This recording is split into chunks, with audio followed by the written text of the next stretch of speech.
Sa dami-dami na nagsasabi nagpapa-famous ako, totoo, magiging famous na po sana talaga ako sa Cebu.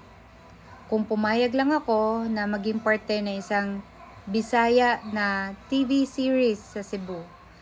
Marami po silang stars doon na kasama ko sa stage acts within Cebu City, sa ibang mga barangay sa Cebu, at sa iba pang isla.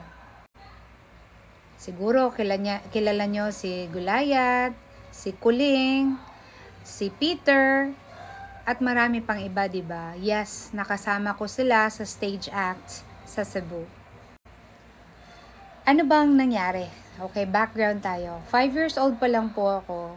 Nagsi-stage acts na po ako. And meron po kaming formal na training para sa stage play. Kaya po ako naging parte ng isang stage play or stage act na grupo na ang tawag ay Lamdag. And nagustuhan po nila ang aking performance. Kaya every time na may mga acts na ganito, ako po talaga ang kinukuha nilang lead actress para sa bata.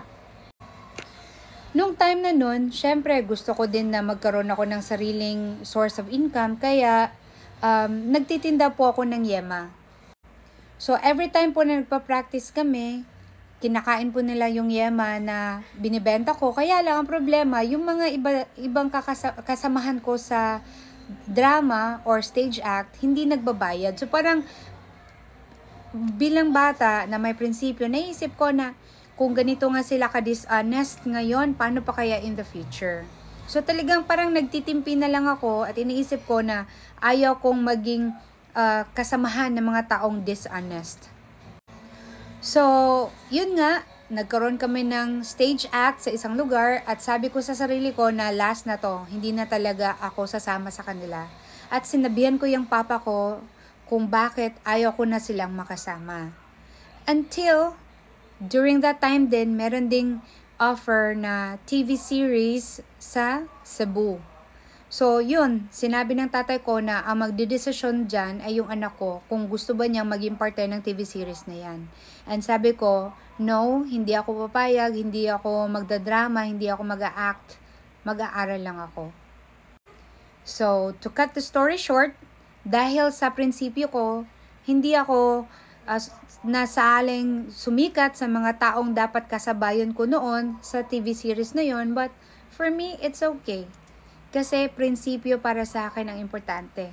Hanggang ngayon, mawala lahat, wag lang ang prinsipyo ko. Kasi kahit na hindi ako mayamang tao, ang importante meron akong prinsipyo. At ayaw na ayaw ko sa mga taong inaabuso yung iba. Kaya nga, that's my advocacy here in Taiwan. Kahit na ako ang nababash, kahit na nagagalit na lahat sa akin, ako yung nag-voice out ng mga issues dito kasi para sa akin, dun tayo sa tama.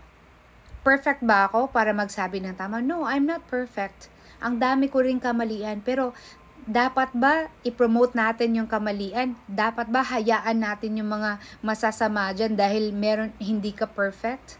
Only God is perfect. Ang importante is patuloy nating nilalabanan ang buhay kahit na hindi tayo perfecto.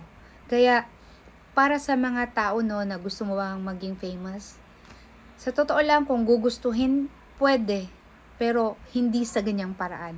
Gusto ko mang makilala, pero gusto ko na makilala ako na merong prinsipyong tao, na meron akong pinaglalaban. Kasi nga, para sa akin, mabuti yung mabuhay ka na may purpose, na meron kang nagagawa para sa mga kabataan.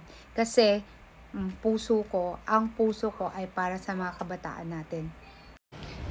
Dahil dyan, masasabi ko talaga na pwede kong ipagmalaki yung mga magulang ko. Kasi tinuruan nila ako ng mabuting asal at prinsipyo. Para sa akin din, importante sa isang bata na may prinsipyo. Kasi ito yung nagiging core value nila para sa pagdesisyon sa buhay. Kung pipiliin ba nila ang mabuti kaysa sa masama, at kung ano ang magiging future nila sa paglaki nila, at lalong-lalo na sa pagharap nila sa hamon sa buhay.